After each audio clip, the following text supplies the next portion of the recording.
Գյուրջան Կասկադ, հասանելի բնակարաններ 65 ամիս մարման ժամկետով։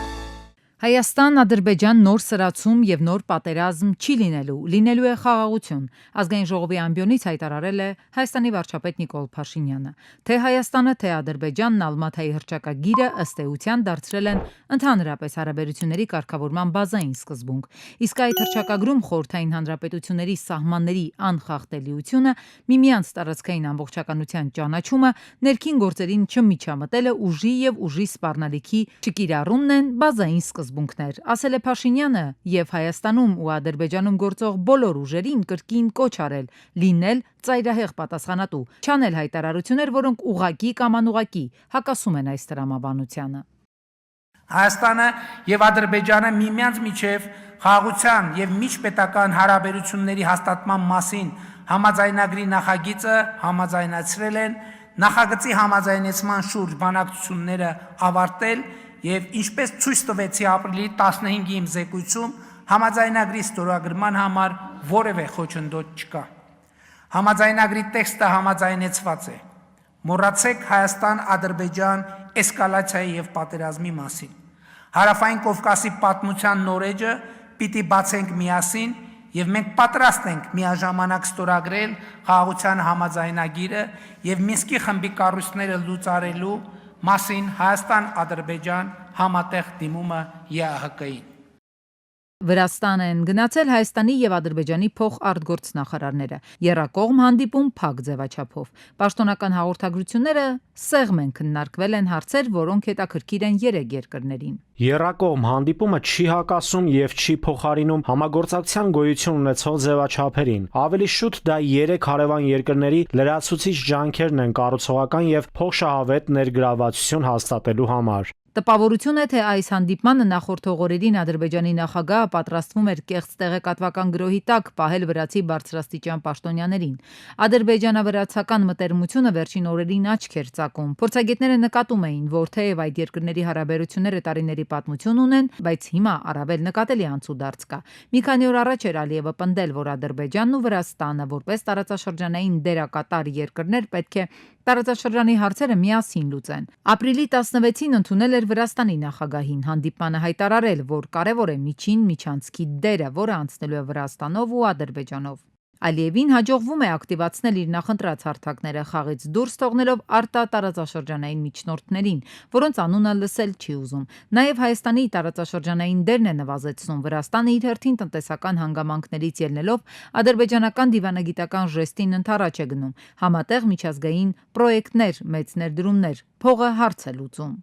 Ադրբեջանը շատ մեծ ներդրումներ ունի Վրաստանում եւ դրանով կարծես նաեւ կարողանում է ինչ-որ ձև ազդել որոշումներ կայացնելու եւ Վրաստանն էլ չի կարող անտեսել Ադրբեջանի ուղղությունը եւ չի ուզում, որովհետեւ Ադրբեջանի հետ համագործակցությունը Վրաստանի համար ըստ էության շահեկան է։ Դա բնական է, այն հնարավորությունը, որ Ադրբեջանը տալիս է Վրաստանին, այլընտրանք չկա։ Բայց Ալիևի խաղերը չեզոքացնել հայկական կողմը ամեն դեպքում կարող է, որովհետեւ Վրաստանը շահագրգռված է տարածաշրջանային համագործակցությամբ։ Փորձագետն ասում է, մենք էլ տնտեսական խայծ ունենք, միայն թե պետք է դիվանագիտությունը գործի, որպեսզի ոչ թե դուրս մնանք անցուդարձից, այլ լինենք գործոն։ Ճիշտ է, Ալիևը հայտարարում է, որ Հայաստանին դուրս կթողնեն այդ միջազգային նախագծերից, բայց այստեղ հարցը այն է, թե ինչքանով է մեր երկիրը կառավարությունը աշխատելու տարբեր գործընկերների հետ եւ տարբեր նախագծերում մենք կարողանանք ներգրավել, օրինակ Հյուսիս-Հարավ այս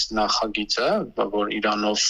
Հայաստանով, Վրաստանով նույնպես այլընտրանքային ճանապարհ հնարավոր է գործարկվի, այս առումով էլ մենք իրականում ենթակառուցվածքների մի փոքր բարելավելու խնդիր ունենք։ Ապրիլի 16-ին էլ Հայաստանի արտգործնախարարը ասում էր, որոշ փորձագետներ պնդում են, որ խաղաղության խաչմերուկը հենց միջին միջանցքի ճյուղ է։ Այս նախագիծը սակայն տարածաշրջանում դրական առարկայական արձագանք չի ստացել, ու մինչև մենք մեջբերում ենք այդ նախագիծը թղթի վրա, Ալիևը հողի վրա երկաթուղի է կառուցում։ Թշնամին կրակի տակ է պահել Սյունիքի Խնածախը գյուղում անակնկալի չեն եկել, սովոր են, Խնածախի ղեկավարն է պատմում։ Ինքն էլ մշակույթի տանն է եղել, երբ այն նշանառության տակ են պահել։ Գյուղապետարանն էլ հենց այդ շենքում է։ Այս մշակույթի տան բակում է։ Կրակոցը թիրախավորված, անգամ կրակոցը չեն կարող, անգամից 2-3 անգամ դե կրակ է։ Մշակույթի տան վրա։ Երեք ցանցոշ տեսկապելակ մշակույթի տան դիմային հատվածին։ Նշան են բռնել։ Իմ տեսածով այո, եզրակացությունը արդեն փորձակնություն է անում, ես չեմ կարող ասել։ Որ ժամին էր, պարոն Միրզոյան։ 10:20, 12:20, 2:20, բայց բացառությունը այսօր, որ 4:30 րոպե լինումա չի եղել այսօր։ Վախ, որ ասեմ, նման վախ չկա, բայց մտահոգություն ա մի քիչ ժողովրդի մոտ, որ ասենք ընդհանուր այս հատվածի մի քիչ երկար ատերում։ Հայաստանի պաշտպանության փոխնախարարը իրադրությունը սահմանի գնահատում է հարաբերականորեն կայուն, ասում է, որ կրակոցները սակավաթիվ են։ Կրակոցները երբեմն, որոնք տեղի են ունենում, դրանք ոչ նշանառու կրակոցներ են, անհասցե, սակավաթիվ կարող եմ ասել։ Իսկ կուտակումներ կան։ Այս պահին ոչ։ Նույն ժամերը չի փոխվում համարյա, նույն ձևով կրակում են 10:20, 12:20, շերը 2-ին է լինում, 3-ին է լինում նայած որոր, առավոտը 4-ին։ Իսկ մերոնք պատասխանում են մեր կողմից պատասխան։ Ընդհանրապես, մի հատելա։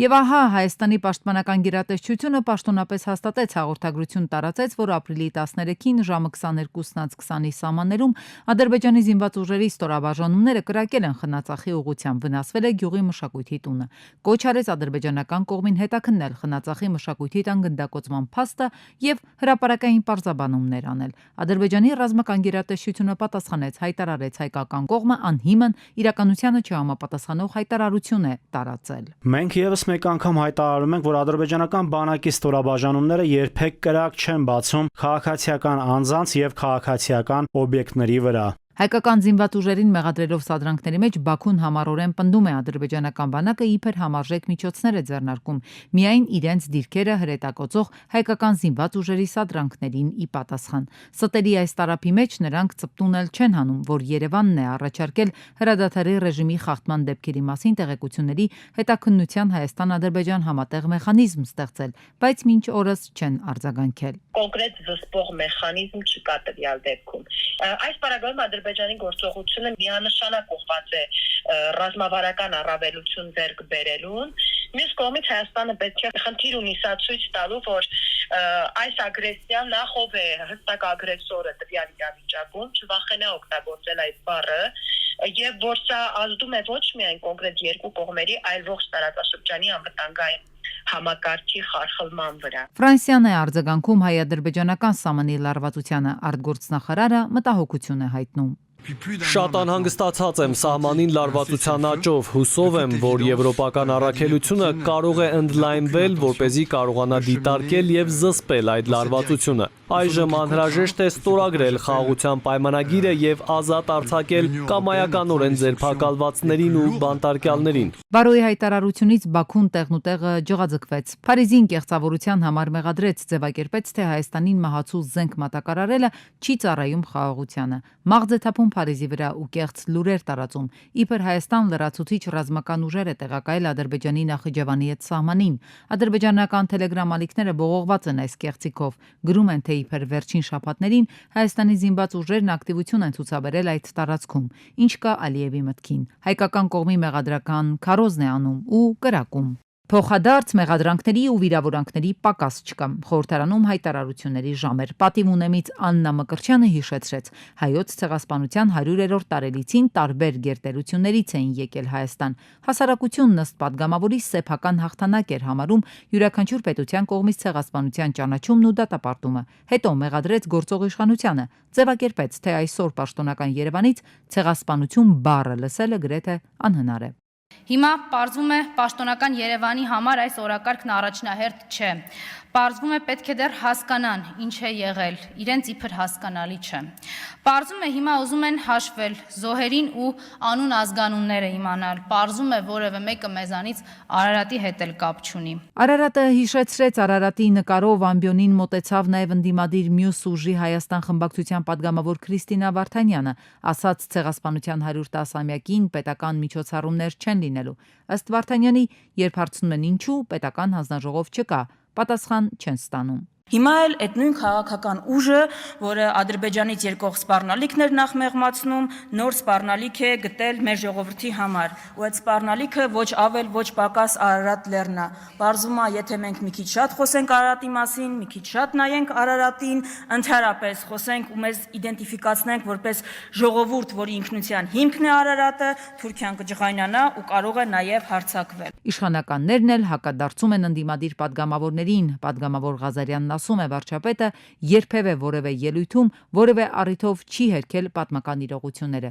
չի հերքել ցեղասպանությունը։ Եվ ընդամենը առաջարկել է հանրությանը քննարկել, թե որ պահից հայաստանցիներին, հայերին թույլ տրվեց խոսել ցեղասպանության մասին որպես պատմական իրողություն։ Տիկին Մկրտչյան, կամ լսել չեք հասկացել, կամ տիպիկ մանիպուլատոր եք։ Այստեղ կարծիք հնչեց, որ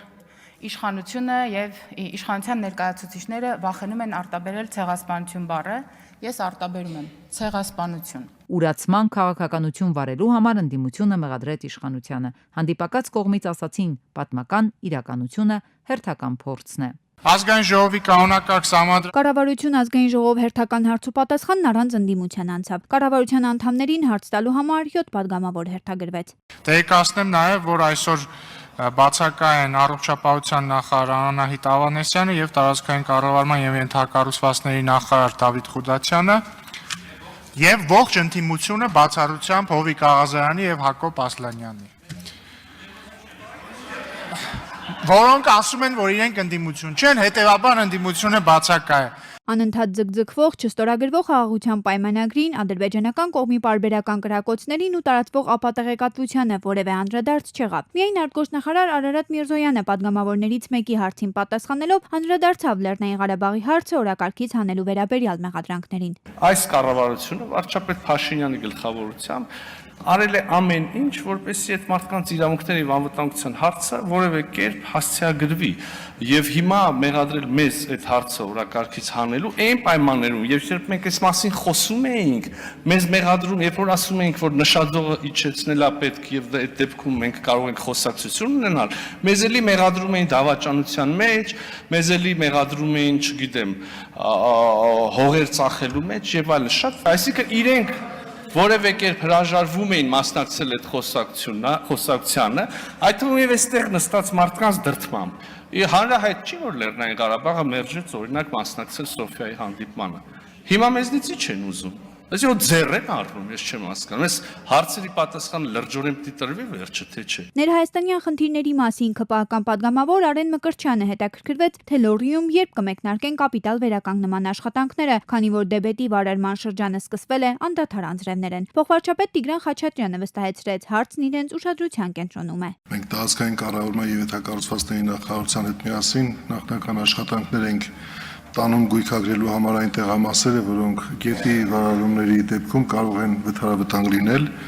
Այդ նախագծերը հիմնականում վերջնականացված են, վերված են այն տեսքի, որ թույլ է տալիս կառավարության առաջիկա նիստերից մեկում կարգավորել նաև ֆինանսավորման հարցը։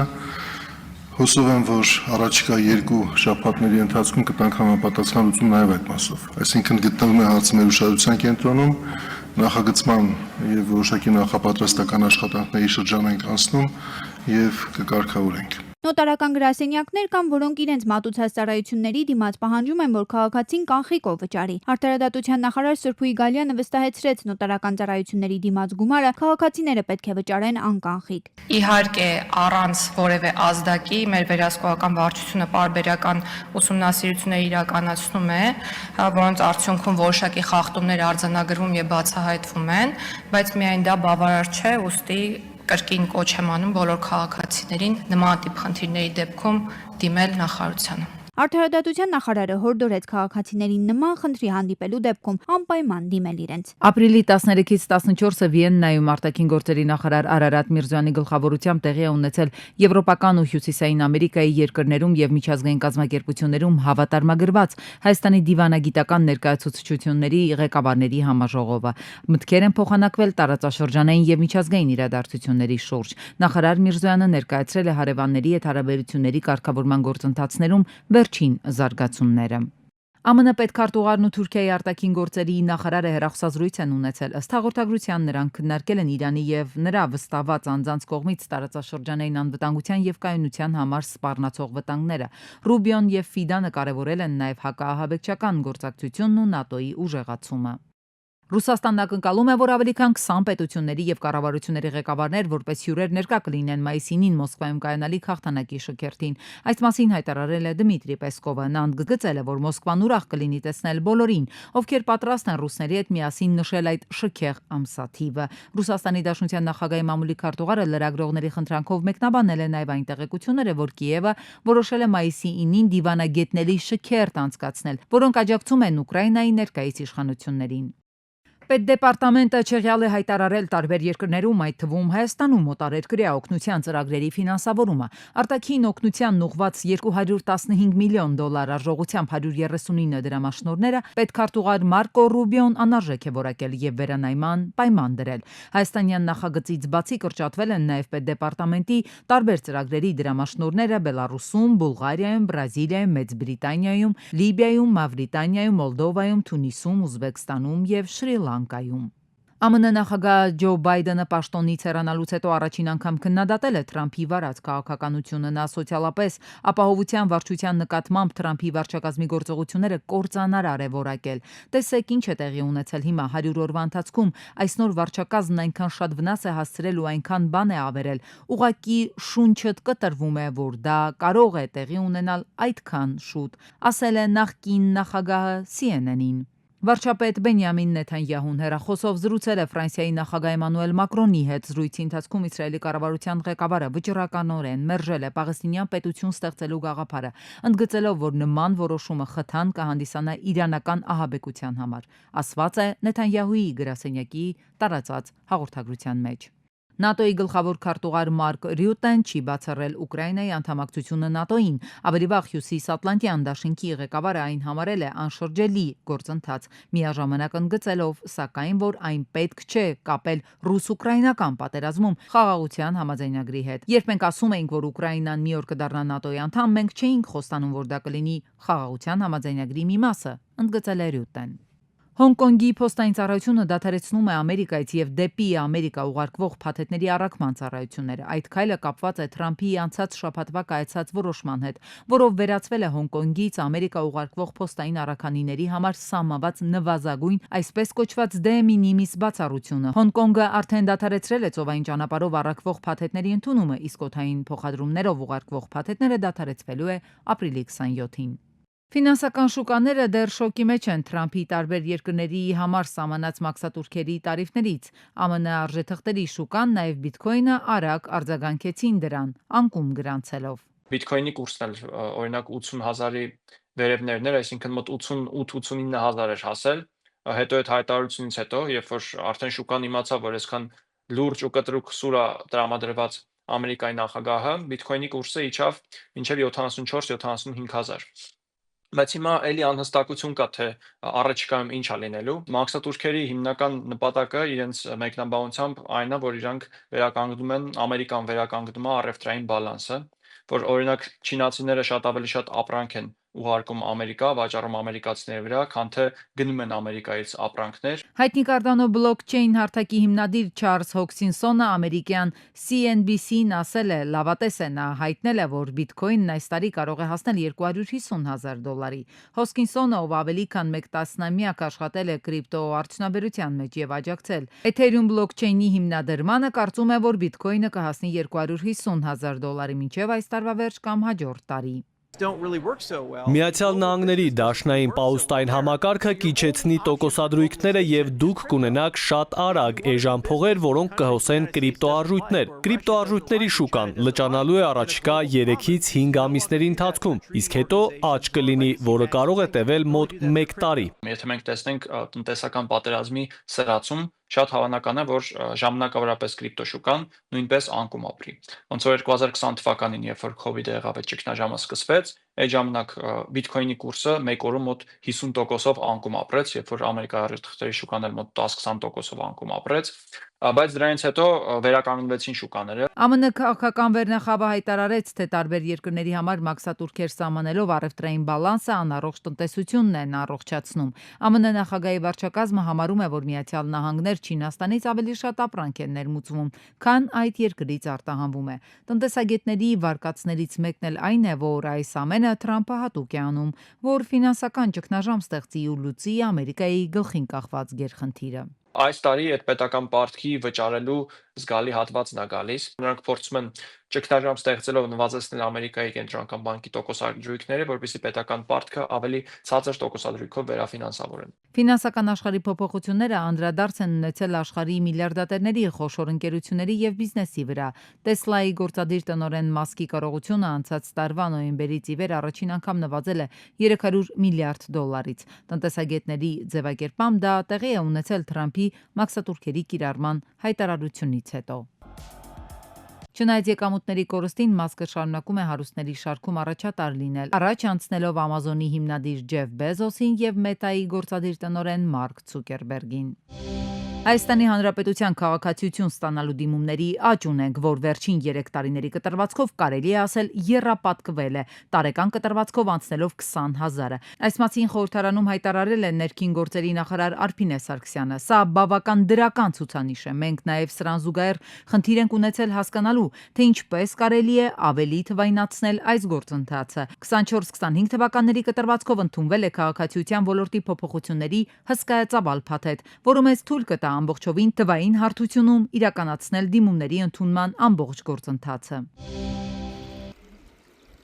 Հրազդան քաղաքում հակասանիտարական վիճակ է, ժողովրդին հայտնի Չերեմուշկա թաղամասի բազմաբնակարանային շենքերի հարևանությամբ կեղտաջրերը դիտահորերից դուրս են գալիս, ողողում փողոցներն ու լցվում նկուղները։ Արդեն տներում բնակիչները չեն կարող մնալ։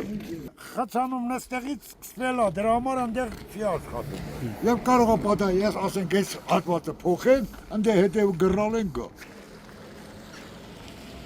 Չդիմանալով գարշահոտին ու հակասանիտարական վիճակին հրազդանցիները մի քանի օր է փորձում են կապ հաստատել Veolia ջուրընկերության հետ, բայց անօգուտ։ Տիրում է ահավոր գարշահոտ վիճակ։ Սա էլ կոչվում է խաղահրապարակ եւ Veolia ջրի փնթի աշխատանքի շնորհիվ կեղտաջրերը նաեւ լցվում են խաղահրապարակներ։ Տեսնում եք ինչ վիճակ է։ Բնակիչները նշում էին նաեւ, որ մի քանի անգամ նաև դիմել են Հրազդանի քաղաքապետին, սակայն սա Հրազդանի քաղաքապետի ֆունկցիայի մեջ չի մտնում։ Քաղաքապետն անում լրիվ։ Հենա տես։ Լրիվ քաղաքապետի արած։ Հրազդանցիներն ասում են քաղաքապետը ինչ կարողացել արել է, բայց հիմնական գործառույթը Veolia ջրինն է։ Զայրացած քաղաքացիները վստահեցնում են, որ եթե կարճ ժամանակում խնդիրը չլուծվի, իրենք վճարումներ այլևս չեն կատարի։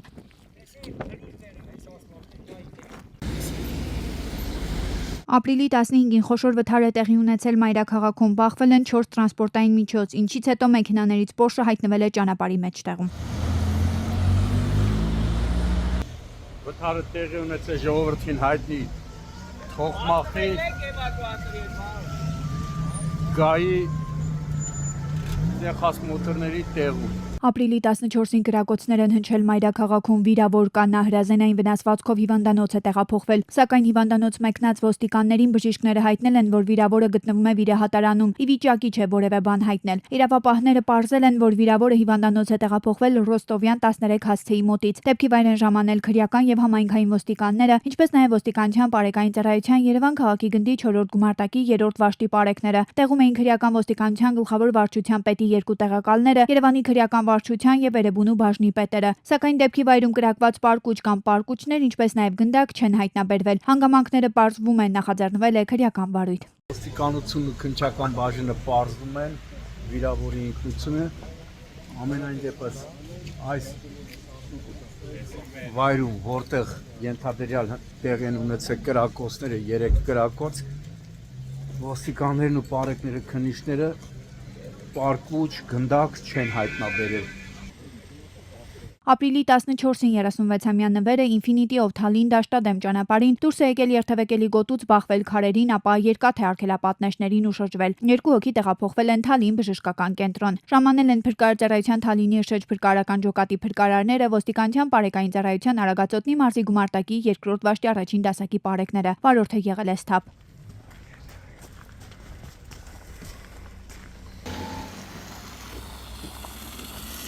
Ապրիլի 14-ին 39-ամյա Վազգենը Սուզուկիով Երևան-Գյումրի ճանապարհին Լանջիկի վարչական տարածքում առադյան ու մերկասառույցի պատճառով ընկել է սահքի մեջ բախվել երկաթե արգելապատնեշներին։ Վարորդին առաջին օգնության են հասել 2 երիտասարդ, ապա ոստիկանության բարեկային ծառայության Արագածոտնի մարզի գումարտակի 2-րդ վաշտի առաջին դասակի պարեկները։ Մեքենայի անվադողերը ձմեռային են եղել, իսկ վթարի պատճառը չմաքրված ճանապարհը։